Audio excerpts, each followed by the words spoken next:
नमस्कार, वणक्कम, सत श्री अकाल। कैसे हैं प्रभु? प्रदीप नरवाल को मैंने रिटायर होने की सलाह नहीं दी थी, उसकी चर्चा करूंगा। आज उनकी टीम खेल रही है यू मुंबा से, उसकी चर्चा होगी। पवन सेहरावत क्या आज खेलेंगे? क्योंकि उनकी टीम उस हरियाणा से खेलेगी आज जिस हरियाणा ने कल जीत का पंजा मार लिया है, तमिल तलाइवास को हराया। और दो दिग्गज टीम्स की टक्कर हुई कमाल की। जेपीपी ने हराया पुनेरी पल्टन को, जो अब 3 लगातार मैच बिना जीत के खेल के आए हैं। और प्रदीप नरवाल की कहानी सुनाऊंगा। कल के अच्छे सवाल का अच्छा उत्तर और आज का बेहतरीन सवाल होगा। तो स्वागत आप सबका फैंटेसी यात्रा प्रेजेंट्स सुनील के सूत्र में।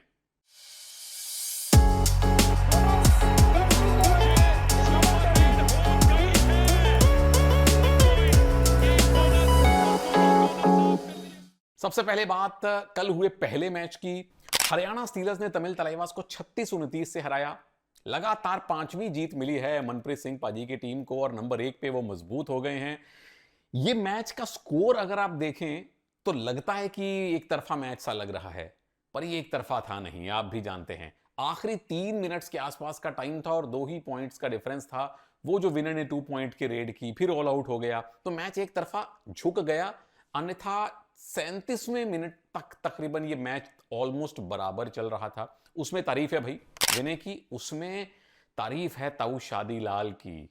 तीसरी टीम है शादलू की प्रो कबड्डी में और ये खिलाड़ी बहुत बड़ा सुपरस्टार बन चुका है। सुपरस्टार से भरी हुई थी 2 और टीमें, जयपुर पिंक पैंथर्स और पुनेरी पल्टन। ये पिछले सीजन के फाइनल का रिपीट था, यानी कि सीजन 10 के चैंपियन बनाम सीजन 9 के चैंपियन का मैच था। और इसमें हुआ एकदम उलट। कहां 8-10 पॉइंट की लीड लगातार जयपुर के पास थी। पहले हाफ में पुनेरी पल्टन वालों को रास्ता नहीं सूझ रहा था। दूसरे हाफ के आखिरी कुछ मिनट्स में आके उन्होंने वापसी की और अंकुश राठी वो अगर आखिरी रेड में टैकल ना करते आकाश को तो मैच ये टाइट पर भी जा सकता था। अगर 2 पॉइंट की रेड कराते आकाश तो मैच पुनेरी पल्टन जीत भी सकती थी। जीती जयपुर है, वेल डन। अंकुश का वो हाई फाइव काम आया है। पर यह मैच इस सीजन के सबसे रोचक मैचेस में से एक जरूर याद रखा जाएगा। हाँ, एक बात और है, जो सीजन 9 का फाइनल था उसमें भी असलम नहीं थे, जेपीपी जीती थी। यहां भी असलम नहीं थे, जेपीपी जीती है। तो ये हल्की सी चिंता का कारण हो सकता है, क्योंकि अब लगातार 3 मैच हो गए, एक भी जीत नहीं मिली है रमेश साहब की टीम को। चलिए, उनको जीतना आता है। मैं आ रहा हूं आज के 2 मैचेस पे। अगले विषय की बात करते हैं। टाइटंस के सामने हरियाणा है, बुल्स के सामने यू मुंबा है। और उससे पहले जरा पॉइंट्स टेबल गौर से देख लीजिए। हरियाणा जीत के पंजे के बाद बहुत मजबूत हो गई है। 10 मैच 8 जीत, 41 पॉइंट के साथ नंबर 1 है। आज भी जीते तो 46 पॉइंट, यानी नंबर 2 टीम जयपुर से इनका जो डिफरेंस है वो हो जाएगा डबल डिजिट में। जयपुर कल की जीत के बाद नंबर 2 पे आ गई है, तो वेल डन। तेलुगु टाइटंस अगर आज जीती तो 27 में 5 जोड़ दीजिए, 8वें से 7वें स्थान पर आ जाएगी। 32 पॉइंट दिल्ली के भी हैं, पर टाइटंस का स्कोर डिफरेंस बहुत खराब है। अगला मैच है बुल्स और यू मुंबा का, और बुल्स को जीत चाहिए बहुत शिद्दत से। जीते तो भी 18 पॉइंट के साथ नंबर 11 पे ही रहेंगे। यू मुंबा जरूर नंबर 4 पर मौजूद है और जीते तो 39 पॉइंट के साथ नंबर 2 हो जाएगी। तो यहां पे उथल पुथल नंबर 1 नंबर 2 वाली जगह पे हमें अच्छी खासी देखने को मिल सकती है। अब आइए पहले मैच पे। तेलुगु टाइटंस के सामने हरियाणा स्टीलर्स। टाइटंस पिछला मैच हारे जरूर थे यूपी योद्धा से, लेकिन उससे पहले लगातार जीत का चौका लगाया था। हरियाणा स्टीलर तो मतलब जीत का पंजा मार ही चुके हैं। 9 में से 5 मैच अब तक टाइटंस ने जीते हैं और हरियाणा 10 में से 8 मैच जीत चुकी है। बेहद मजबूत लग रही है। मैच की कहानियां बड़ी दिलचस्प हैं।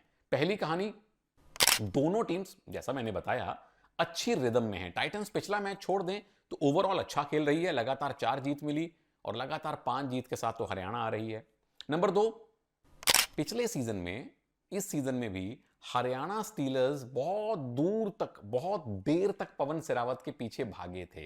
मनप्रीत को और जो टीम के ओनर हैं जेएसडब्ल्यू वाले, उनको पवन चाहिए थे, क्योंकि पवन जेएसडब्ल्यू एथलीट भी हैं। तो हरियाणा का पवन के साथ एक बड़ा अच्छा करीबी दिल का रिश्ता है। नंबर 3, मोनू गोयत, सचिन शिंगाड़े, प्रशांत कुमार राय, सिद्धार्थ देसाई। ये 4 ऐसे खिलाड़ी हैं प्रभु जो दोनों टीम्स के साथ कनेक्ट रह चुके हैं। तो इन चारों टीम्स का कनेक्शन कभी ना कभी किसी ना किसी सीजन में दोनों टीम में ये खेले हैं। अगले मजमून पे आइए, बैटल कहां होगी। पहली बैटल जिस पे आपकी मेरी नजर होनी चाहिए, ओवरऑल मोटे तौर पे अगर देखें तो ये टाइटंस के रेडर्स और हरियाणा के डिफेंडर्स का मुकाबला है। तेलुगु टाइटंस के रेडर तकरीबन 22 रेड पॉइंट पर मैच ला रहे हैं, जो नंबर 2 प्रदर्शन है।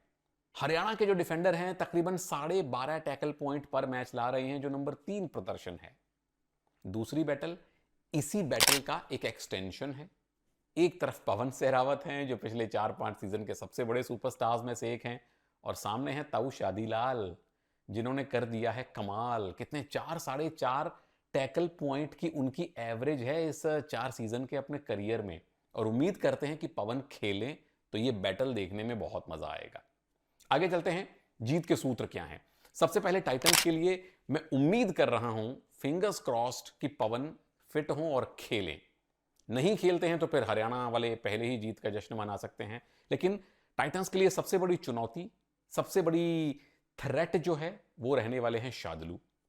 तो पवन अगर खेल रहे हैं तो अपना सबसे फेवरेट स्किल इस्तेमाल कीजिए शार्दुल पर, क्योंकि शार्दुल को डाइविंग एंकल होल्ड करने बड़े पसंद हैं। लेकिन जब आप किक लगाएंगे उनको तो उनकी डाइविंग की रिदम बिगड़ती है। अगर पवन नहीं खेलते तो फिर विजय मलिक को जिम्मेदारी उठानी पड़ेगी कि शार्दुल को थोड़ा बाहर की तरफ इनवाइट कीजिए। लेफ्ट कवर अगर लपेटे में आता है तो लीजिए, नहीं तो अगर वो चेन टैकल करने के लिए लेफ्ट कवर पीछे जाता है तो शार्दुल को रनिंग हैंड टच करके निकालिए। यानी किसी भी सूरत में ज्यादा से ज्यादा टाइम शार्दुल को मैट से बाहर रखिए, क्योंकि ये खिलाड़ी डिफेंस में ही नहीं रेडिंग में भी बहुत परेशान करता है, नाक में दम करके रख देते हैं।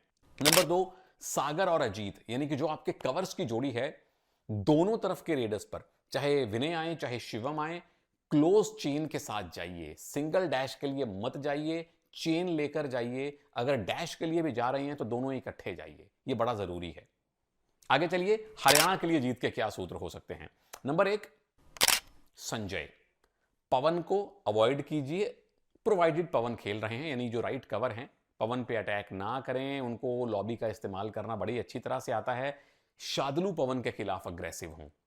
पवन डीप आएंगे बोनस लेने, आप पे किक लगाने आएंगे, तब राइट के डिफेंस को बुलाइए और वहां सटीक मौका मिलने पर डाइव लगाइए, किक से बचते हुए। ये टसल बहुत कमाल की होने वाली है, मैं गारंटी देता हूं। नंबर 2, शिवम। लेफ्ट के डिफेंस पे रनिंग हैंड टच आपने करना है। लेफ्ट कवर अजीत और लेफ्ट कॉर्नर दोनों बाहर आएंगे आपको टैकल करने के लिए, बड़ा जरूरी है आपका वहां जाके अटैक करना। एक्स फैक्टर इस मुकाबले में 2 खिलाड़ी जिन पे आपकी नजर रहनी चाहिए। मतलब आज मैं सपोर्ट रेडर्स पे, सपोर्ट डिफेंडर्स पे नहीं जा रहा, ये सीधी सीधी पवन सहरावत और शार्दुल की टक्कर है। ये टक्कर एशियन गेम्स में भी हुई थी, ये टक्कर एशियन चैंपियनशिप में भी हुई थी।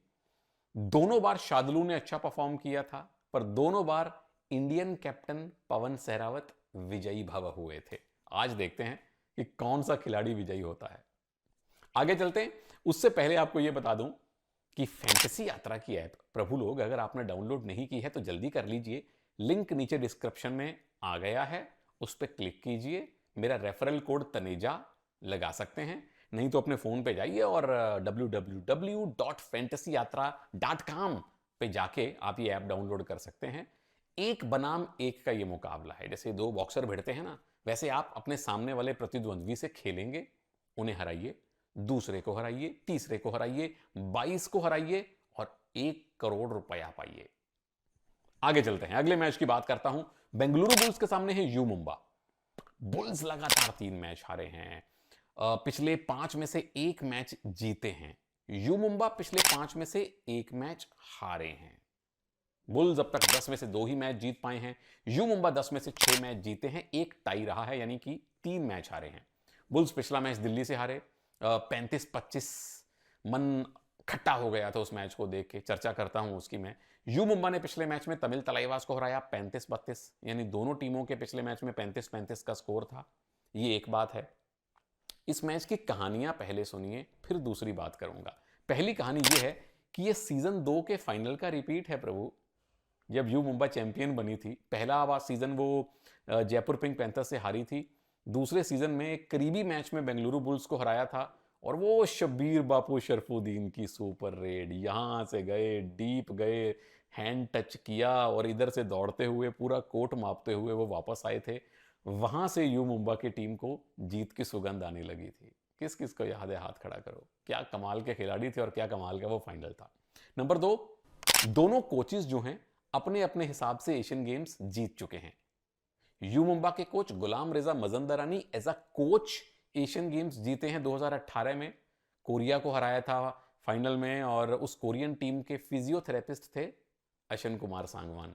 और रणधीर सिंह सिरावत जो बेंगलुरु बुल्स के कोच हैं, सबसे पहले एशियन गेम्स 1990 में जब हमें गोल्ड मेडल मिला था उस टीम के सदस्य थे। ग्रेट वॉल ऑफ इंडिया उनको उस समय मीडिया कहा करता था। तो दोनों कोचेस अपने अपने हिसाब से एशियन गेम जीत चुके हैं। नंबर 3 कहानी, नोट कर लीजिए खिलाड़ियों के नाम।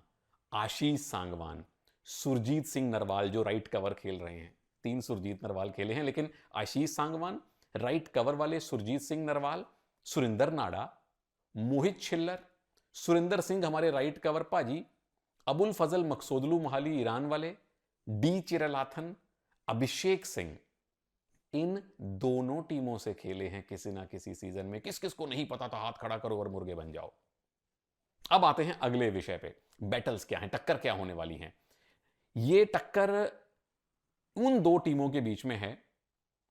एक वो टीम है जिसने सबसे ज्यादा पॉइंट कंसीड किए हैं, जिसके खिलाफ हर टीम तकरीबन 38.5 पॉइंट पर मैच बनाती है, जो है बेंगलुरु बुल्स। बनाम वो टीम जिसने सबसे ज्यादा पॉइंट स्कोर करने की लिस्ट में नंबर 4 का स्थान पाया है, जो है यू मुंबा। तकरीबन 34.5 पॉइंट प्रति मैच वो स्कोर करते हैं। यानी कि एक तरफ अच्छी रिदम वाली और एक तरफ नॉट सो अच्छी रिदम वाली टीम आमने सामने होगी। अब सूत्र क्या है जीत के। सबसे पहले बेंगलुरु बुल्स। कई प्रभु लोगों को यह लग रहा है कि मैंने कल के वीडियो में प्रदीप को रिटायर होने की सलाह दी थी। एक काम कीजिए, इस वीडियो को पॉज करके नीचे जाइए, वो वीडियो खोलिए, दोबारा से उसे सुनिए, तिबारा से उसे सुनिए, चौथी बार सुनिए, तो आपको समझ आ जाएगा कि मैंने प्रदीप को रिटायर होने की सलाह नहीं दी थी। कमेंटेटर हूं भाई, शब्दों का चयन बड़े ध्यान से करता हूं। हां, अगर कभी उनको रिटायरमेंट देने की सलाह मुझे देनी हुई तो कॉल पे दूंगा, और वो भी तब दूंगा जब वो पूछेंगे कि भाई साहब मुझे क्या करना चाहिए। वैसे उन्हें मुझे पूछने की ज़रूरत नहीं है, वो खुद बहुत सुलझे हुए इंसान हैं और उनको सलाह देने वाले और भी बड़े ज्ञानी लोग बैठे हैं। तो मैंने प्रदीप को सलाह नहीं दी थी। आपकी तरह मैं भी उनका फ़ैन हूँ। मैं भी चाहता हूँ कि अभी 2-3 हज़ार पॉइंट और लें, 20,000 21,000 का शगुन डाल के वो जाएं। वो इमोशन मेरे थे एज अ फैन। दोबारा से वीडियो देखिए, आपको समझ में आएगा। अब समझने की कोशिश करते हैं कि जीत के सूत्र बुल्स के लिए क्या हो सकते हैं। तो पहला सूत्र एक सवाल के साथ आता है। बड़ा सवाल, कितना खेलेंगे प्रदीप नरवाल। भाई अगर तो प्रदीप को आपने अपनी स्टार्टिंग 7 में रखना है तो फिर उनके टैलेंट के साथ न्याय करना पड़ेगा। फिर हम उन्हें एक रेड अभी और एक रेड 10 मिनट के बाद वाला काम नहीं दे सकते हैं, क्योंकि मेरे हिसाब से ये जीत का सूत्र नंबर 2 भी मिला रहा हूं। 5-2 पे खेलना पड़ेगा। यू मुंबा के रेडर कमाल हैं, तो 5 डिफेंडर्स के साथ जो 2 रेडर हैं, मेरे लिए प्रदीप नरवाल और जय भगवान होनी चाहिए। एक तो लेफ्ट और राइट का कॉम्बिनेशन बनेगा, और इसका दूसरा एक सब सूत्र यह होगा कि प्रदीप को फिर कम से कम 15 रेड तो मिलेंगी, मिलनी चाहिए। पिछले मैच में जो हुआ, उससे पिछले मैच में जो हुआ, वो सब भूलने वाली बातें हैं। अगर प्रदीप जैसा खिलाड़ी स्टार्टिंग 7 में है तो फिर वो लगातार 5 रेड करने का अधिकारी है। वैसे भी बुल्स की जो परफॉर्मेंस है वो इतनी ज्यादा एक्स्ट्राऑर्डिनरी नहीं आ रही है, तो क्यों ना फिर प्रो कबड्डी के सबसे कीमती खिलाड़ी को, सबसे बड़े खिलाड़ी को खुल के खेलने का मौका दिया जाए, है ना। इस बात से तो आप सहमत होंगे, सच सच बताना। तीसरा सूत्र यह है कि 2 राइट कॉर्नर, जो मैंने 5 के डिफेंस की बात कही है, राइट पे 2 खिलाड़ी एक्स्ट्रा सौरभ नंदल को खिला लीजिए, क्योंकि वो अब सब्स्टिट्यूट ही आ रहे हैं। उसका फायदा यह है कि अजीत और मंजीत की जोड़ी को राइट साइड से तोड़ना थोड़ा इजी होगा। आगे चलते हैं यू मुंबा। आपके लिए जीत के 2 सूत्र हैं। टीम बहुत अच्छा कर रही है, तो ज्यादा सूत्रों की जरूरत नहीं है। नंबर 1, जफर दानेश आज लेफ्ट इन नहीं, आज राइट इन पे खड़े हूं। क्यों? सामने प्रदीप नरवाल आएंगे ना, उनको रोकना है। नंबर 2, अजीत और मंजीत की जोड़ी खुलकर खेलिए, एक्सप्रेस कीजिए अपने आप को और एक्सप्रेस गति से इस मैच को खेलिए। बुल्स की टीम लगातार हार रही है, डिफेंस का मनोबल टूटा हुआ है, फायदा उठाइए, एक हाफ में 2 बार ऑल आउट दीजिए, बड़ी लीड बनाइए। ये यू मुंबा के लिए सूत्र है। एक्स फैक्टर कौन रहने वाले हैं? बुल्स के नितिन रावल। वो इसलिए कि एक तो खुद बड़ी अच्छी फॉर्म में है, कितने तकरीबन 34 टैकल पॉइंट उनके नाम है, और अपनी टीम के इकलौते डिफेंडर हैं जो लगातार खेल रहे हैं और लगातार चल रहे हैं। तो डिफेंस के उस्ताद इस समय नितिन रावल हैं, और सामने जफर दानिश यदा कदा रेडिंग में और ज्यादा डिफेंस में उनका रोल आज बहुत कीमती रहने वाला है। अच्छा, कल मैंने सवाल पूछा था वो ये कि सीजन 1 की जयपुर पिंक पैंथर्स की टीम का 2018 और 2022 की एशियन गेम्स वाली चाइनीज ताइपे टीम से क्या ताल्लुक था। और मुझे बड़ी खुशी हुई भाई, बहुत से प्रभु लोगों ने सही उत्तर दिया है, क्योंकि वी मैंग नाम के खिलाड़ी थे जो डेविड साई नाम से भी जाने जाते हैं। वो जयपुर पिंक पैंथर्स की 2-3 सीजन में बेंच पे बैठा करते थे, बहुत कम खेलने का मौका मिला, पर जयपुर पिंक पैंथर्स के स्क्वाड का एक सदस्य थे और उस समय स्पोर्ट्स में पीएचडी कर रहे थे ताइपे में। जब 2018 के एशियन गेम्स आए और मैं कमेंट्री कर रहा था, मैं देख रहा हूं कि भाई ये खिलाड़ी को मैंने, ये कोच को मैंने देखा है कहीं पर, तो याद आया कि ये तो जयपुर पिंक पैंथर्स वाले डेविड साई हैं। तो यहां जेपीपी के बेंच पे बैठ के इतनी कबड्डी सीख ली डेविड भाई ने कि चाइनीज ताइपे गए और अपने देश की लड़कियों को ट्रेन किया, और लगातार 2 एशियन गेम्स में एक बार उनको सेमीफाइनल ले गए और एक बार फाइनल ले गए। कमाल किया है। तो वेल डन जिन्होंने सही उत्तर दिए, सार्थक, नमिश, प्रीतम, विश्व और प्रथमेश, तालियां तालियां तालियां तालियां। जम के सोन पापड़ी खाइएगा, पड़ोसियों को भी खिलाइएगा। आज का सवाल क्या है? 5 खिलाड़ी जो 5 अलग अलग राज्यों में पुलिस में जॉब करते हैं। 5 खिलाड़ी कबड्डी के जो 5 अलग अलग राज्यों में पुलिस के लिए खेलते हैं और उनके लिए जॉब करते हैं। नीचे दीजिएगा जवाब, और मैं सुना रहा हूं आज आपको कहानी आपके फेवरेट खिलाड़ी की। नाम है प्रदीप नरवाल, और प्रदीप नरवाल की भी ये खिलाड़ी ऐसा है जिसके बारे में जितनी कहानियां सुनाऊं उतनी कम है। एक बार मैंने मजाक में उनसे पूछा था कि भाई आपके गांव के आसपास कोई नदी बहती थी क्या, जिसमें बचपन में डुबकियां लगाते थे, और उसको वहां डुबकी लगाते लगाते आपने कबड्डी में डुबकी लगानी शुरू कर दी। तो प्रदीप ने बड़े मासूमियत से जवाब दिया कि हाँ भाई साहब, नदी तो बहती थी, डुबकियां भी लगाई हैं, लेकिन कबड्डी की डुबकी मैंने बाद में लगानी सीखी। मासूमियत, ये एक शब्द है जो प्रदीप के चरित्र का सबसे अच्छा चित्रण करता है। मुझे याद है जब सीजन 4 में उनकी टीम जीती थी, सीजन 5 की बात है इनफैक्ट, चेन्नई में वो फाइनल हुआ था, गुजरात को हराया था। मैच के बाद प्रदीप मिले, बधाई दी मैंने, तो ऐसे ही बातों बातों में उन्होंने कुछ मुझसे पूछा कि भाई साहब क्या करना चाहिए। तो मैंने कहा भाई और कुछ करना ना करना, ज़्यादा सोशल मीडिया पे मत रहना। आपके फ़ैन बहुत हैं, तो कई बार अच्छे अच्छे कॉम्प्लीमेंट्स का दबाव आपके ऊपर आ जाता है, दूर रहिएगा। तो प्रदीप ने और भी कई लोगों से ये बात सुनी होगी, सोशल मीडिया से दूर रहे, और फिर कहाँ से कहाँ वो पहुँचे हैं वो हम सब जानते हैं। पिछले साल मैंने उनका इंटरव्यू किया था और उनसे वो हरियाणा स्टीलर्स वाले मैच के बारे में पूछा था, जहां उन्होंने मैट पे मौजूद 6 के 6 डिफेंडर्स को आउट कर दिया था। तो प्रदीप ने क्या कहा था उस सवाल के उत्तर में, ये उन्हीं से सुन लीजिए। प्रदीप, वो मैच याद है हरियाणा वाला? बिल्कुल। क्या हुआ था भाई उस 8 पॉइंट के रेड में? वही था कि मतलब हरियाणा के साथ मैच था, वो रेड मारने गए थे, आगे से चैन आ गई सुरेंद्र नाड़ा की। हाँ। सुरेंद्र नाड़ा की चैन से ये सोचा दुबकी मार दूं। हाँ। फिर वो मन ने पलटी मारी। हाँ। तो वहां से साइड से निकल गया, 2 ब्लॉकर थे पीछे, उन्होंने दोनों ने हाथ लगा दिया। फिर आगे जाके वो पिछली चैन आ रही थी, पिछली नीचे चैन मतलब दुबकी मारी। हाँ। एक ही रेड में मतलब कई शकील हो गई वहाँ। गूज बम्स ब्रो, मेरे रोंगटे खड़े हो रहे हैं, क्योंकि वो मुंबई में मैच था। मुंबई में और हम स्टेडियम में बैठ के कमेंट्री कर रहे थे। वो मुझे याद है संजय दा ने कहा था, ना भूतो ना भविष्यति, यानी कि ऐसा पहले ना कभी हुआ है ना कोई और कर सकता है। तो उम्मीद करते हैं कि प्रदीप नरवाल के फैंस को आज थोड़ी राहत मिली होगी, थोड़ा सी खुशी मिली होगी उनके बारे में बातें सुन के, उनकी कहानियां सुन के, और फिंगर्स क्रॉस्ड आज वो खेलें, बढ़िया खेलें, बड़ा खेलें। उनको फॉर्म की और उनकी टीम को जीत की तलाश है, और मुझे तलाश है आपके सही उत्तर की। नीचे कमेंट्स में प्रतीक्षा करूंगा। इजाजत दीजिए, नमस्कार, जय हिंद।